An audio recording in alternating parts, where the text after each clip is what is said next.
Hi everyone, Ethan here from Mitten Equipment. Today I wanted to do a quick explanation on what needs to be done if you're installing an aftermarket radio, such as this one, into a John Deere mini excavator. This is a 50G that I'm working on. This is probably the same for the 35 and the 60G, possibly some other models.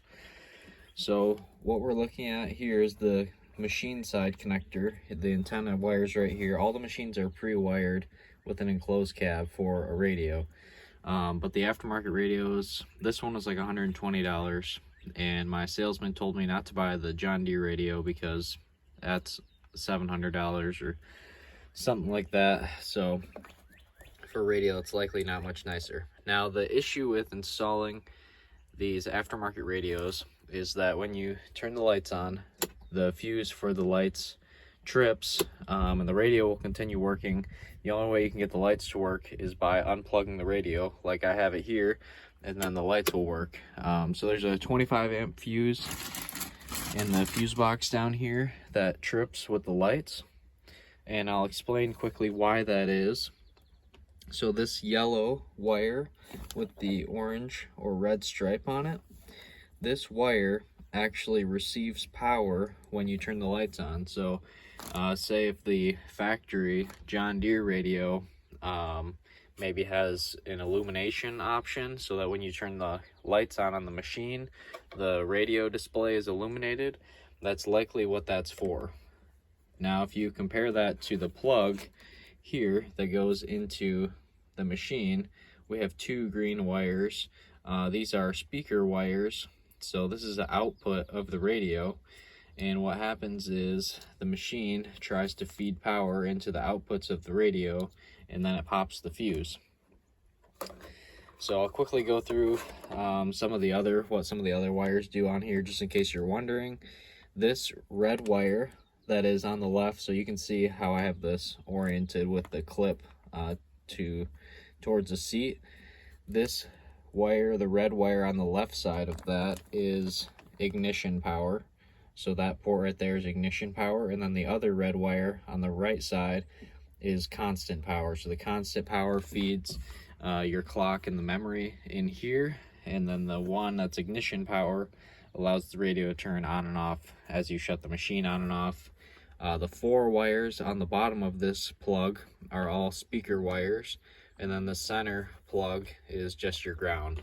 So what needs to be done on these aftermarket radios is we need to move these green wires that are on the top into the lower port on the plug for the radio. So you can see the gray wires that are in this almost to the bottom, those are already speaker wires. So we're just going to need to move these green wires to the bottom, and then they'll feed into the other speaker wires on the machine. Here you can see now the modified plug. All I did was move the green wires to the bottom. I used this little tool here. You could probably get away with a really small flathead screwdriver, but this allows you to get in there and pull up the plastic tab that locks these pins in place, and then you can just move them and they snap back. So let me plug this back in and we'll demonstrate it.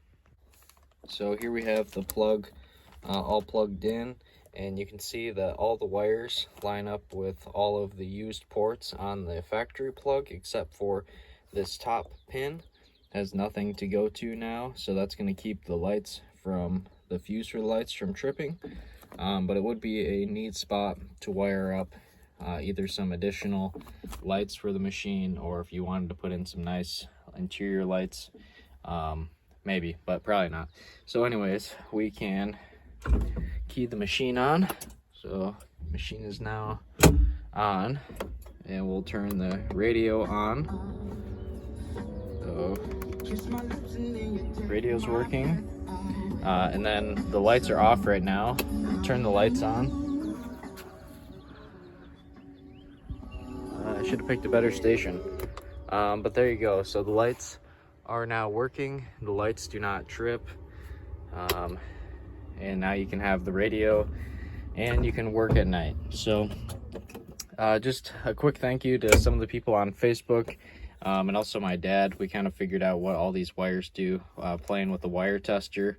But now we finally got it. I originally had just pulled this this light power feed out of the machine side, but someone on Facebook corrected me and said you can actually move the speaker wires from here to the bottom, and then that actually matches up better with what the machine requires. So there you go. It's really just that simple to get one of these aftermarket radios to work with the factory machine wiring, and then the lights will work, and everybody's happy. But anyways, guys, thanks for watching. I hope you found this helpful, and I'll see you in the next video.